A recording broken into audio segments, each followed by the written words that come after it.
experiences, you're educating yourself on financial responsibility. But if you don't start those things when you're young, man, it's a tough road back. So with my daughter, just from the Fat Cat account that was put in place when she was old enough to know what money was and things like that, you teaching them financial literacy all the time. My daughter 13, and she spent the whole summer tutoring she was going to the 8th grade, and she spent the whole summer tutoring someone who has struggled in the EOGs going to the 6th grade and got paid $20 an hour the whole summer and was taught to put 15 away and put 5 in her pocket and not even spend what was in her pocket until it built up to twice as much as what she wanted to buy. So just those little nuggets, you teach them, and then in high schools that you look for, and even programs like this young man got, you look for things like that where people are involved with teaching financial literacy to young people, and I keep my kids, even if I find out a workshop or something that they're doing for children on financial literacy, I'm definitely trying to have my children there because I still don't know a lot as I'm trying to be an entrepreneur in the arts. So that's even more difficult if you don't have something that's eye-catching. You're not going to make a lot of money trying to be an entrepreneur in art only. So I'm still learning how to balance a budget for myself, but my kids, just by being young and those type sponges, already know how to save money better than me. I borrow money from my kids. I don't know what y'all talking about.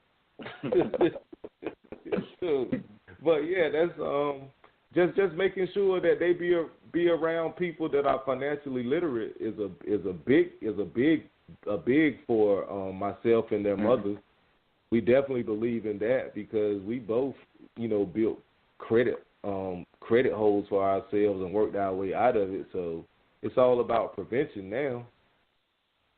Yeah. So, what time do you tell folks to actually start thinking about finances? Do you tell them to start thinking about it when they're 5, or do you tell them to start thinking about it when they're 8 or 9? Like, what is the realistic age for folks to actually start thinking about finances?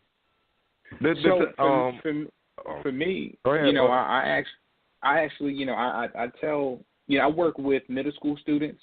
I work with, really that's the age that I really begin to really do the work with. And so as early as 11 years old, as early as, 10 years old, there's a young lady, I wish I got her name. And the reason why, for me, I started at 11.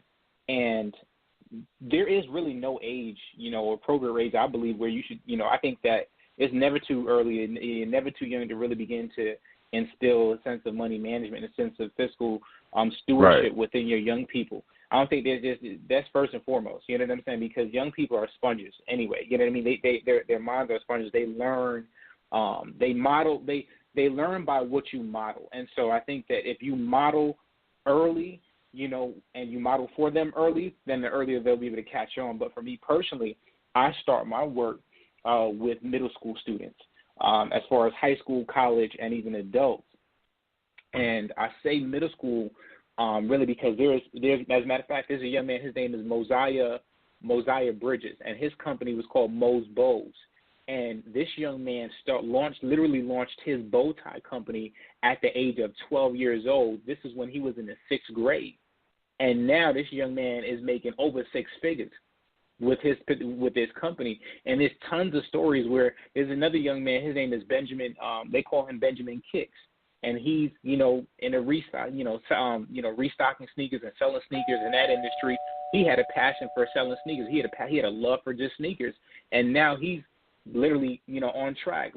Literally his revenue, man, is over like $2 million. And this young brother started when he was 15.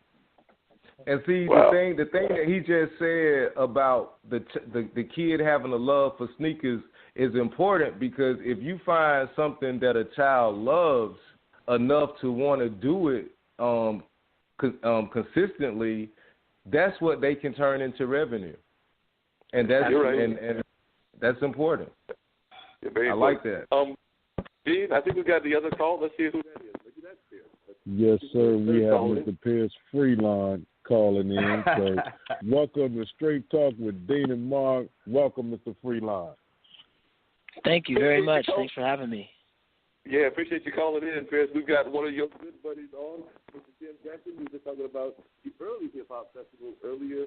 It was held in Haytown. We remember you being attended that hip-hop festival and performing at it. And we've also got Jeff on, and Jeff is actually doing a lot of stuff about talking about financial literacy. What up, Great, Pierce? yeah, I've been listening in. What's going on, brothers? Hey, man, All my right, bad, man. Pierce. Hey, Pierce, I ain't mean to bring up language arts on you. Throwback, man. But Yes, sir. Pierce, I know that you've probably been thinking about, but some of the stuff we've been talking about on a regular basis ever since you were born. I mean, both of your parents are, I would argue, they're probably two of Durham's top entrepreneurs. So they probably had you thinking about financial literacy at a very early age, and also how to make money off of your art and everything, which is part of what we've been talking to Tim about. Because your mom is been in a premier force in the jazz world. Your dad is, I mean, we can't even.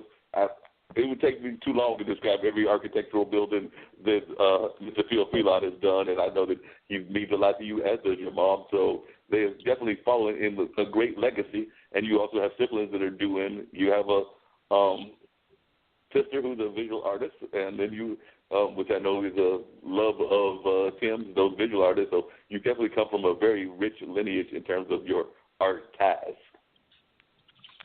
Yeah, well, thank you. Definitely. Well, it's interesting. I definitely was relating to, when y'all were talking about the sneakers and just following your passion. I feel like my parents really encouraged me to do things that I love to do, and and kind of understanding that as an entrepreneur, when you're doing what you love, kind of the money chases you, and if you flip it and you're only chasing the money, and you're only trying to do things that are going to get you paid without taking into consideration what you love, then the balance isn't there that you need in life to be happy. So my parents definitely were preaching that message when I was young. But to be honest, I had to learn a lot as far as financial literacy is concerned. I don't feel like I got enough of that coming up from my parents or from anyone. Just knowing how to, simple stuff like taking care of your taxes and making sure you got savings for different things. That was not something that my parents were as diligent in teaching me about. I mean, they certainly had their stuff together. And later in life, I was able to learn some of those lessons through trial and error, or even talking with my wife and her parents. But, financial literacy is one of those things that I think should be in every high school curriculum, every middle school curriculum. They need to start learning this stuff early. And despite coming up in a family that had some of that stuff together, I didn't know. I had to learn a lot of those lessons the hard way.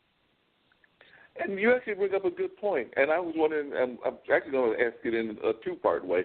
I sometimes think, and we talked about it on this show before, that we don't do a good enough job in our education system. Now, Tim earlier today was talking about how a lot of times it's predominantly women that are in the school system, and that's very true and everything. But I'm just thinking that we're not doing a good enough job of encouraging the artists and encouraging the fact that creativity is very much a part of developing our critical thinking, and also encouraging entrepreneurship. I mean, I remember when I was growing up going to high school in the late 70s, there was a whole stream of courses that you could take that were vocational. I don't even know that those are even encouraged these days in our high schools and everything. But I know part of what you do is you're teaching our kids through Blackspace not just about music, but also about coding and about some other things that they can then use to for some very lucrative careers. So I was just wondering, how do you think that we are doing as a society in terms of education and in terms of letting true education, critical thinking education, and arts education?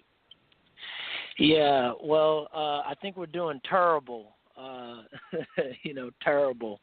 I think that, and it also depends on what kind of metric you're looking at. But to a certain extent, the education system is functioning exactly as it's been designed. And I think that our society at large, if you look at education, criminal justice, healthcare, in each of these areas, black people are kind of suffering and struggling disproportionately. And I actually don't think that's because they're broken. I think they were built that way intentionally. And everything from the curriculum, the things that we learn are really based on, the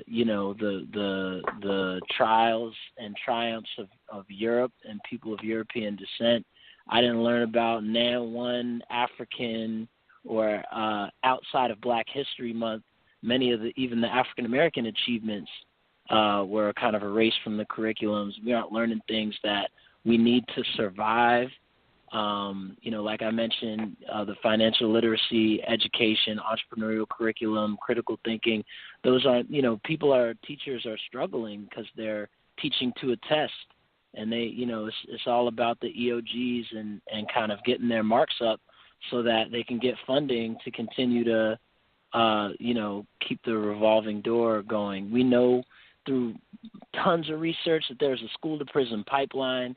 There are prison developers that are looking at the school grades and the end of year scores of second and third graders to see how many prisons they're going to build. And we don't even have the jobs for the folks that do kind of matriculate through college. They don't even have access to the same types of living wage jobs that our grandparents may have had a couple generations ago during segregation.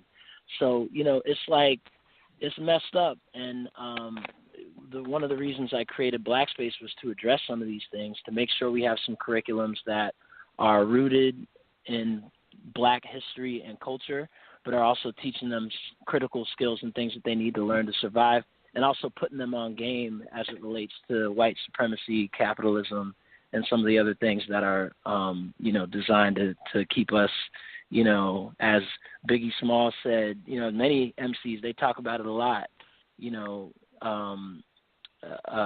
slinging crack rock where you got a wicked jump shot, or you're a rapper or artist, whatever one of the 2-3 stereotypes they have that a black man especially can be, and they reiterate it over and over and over again through the media. That's what the system would like for us to be. And so we need to think and build and dream beyond that, and that's what Black Space is all about. And there's no doubt that that's truly what Black Space has been doing on a regular basis. And one of the other things that I thought was always very important was we have to think outside of the box. And one of the ways you thought outside of the box was you decided to run for mayor. And like I said, you didn't win this time around. I'm hoping you run again. Please do. But I was just wondering, what were some of the lessons that you learned from that run, and what made you decide to run? Because a lot of times, I know the criticism was he's only a hip-hop artist. He doesn't know about politics. Oh, yeah. Well, I would love to hear. I could definitely talk about the campaign. It's everything that I just said about Black Space is the same reason why I ran for mayor. And I don't want to take up too much of the mic. I would love to hear what some of the other brothers on the line have to say. But I'm just awake and aware of the way that of our history and our legacy. So not just our history of blacks in America, but just look at Durham, North Carolina. We used to have Black Wall Street. We used to have the biggest insurance company, the biggest black-owned bank in the world. We had the Hayti, where we had restaurants and movie theaters and pharmacies. It was popping. And one of the big reasons that was destroyed was public policy. It was the construction of a highway that carved up our black neighborhood and shifted the money and the politics against our best interests. And so that's what happens when you don't have people with the seat at the table who are able to make decisions about, no, we're not going to, I wish they would have said, we're going to carve up the Hayti to put a highway in the middle of the hood. I would have been like Tiananmen Square, standing in the street, like, you know what I mean? Like protesting. But when you don't have a seat at the table, politically speaking, then as they're making decisions, as is happening in Durham right now, we don't have control over the racist policies that harm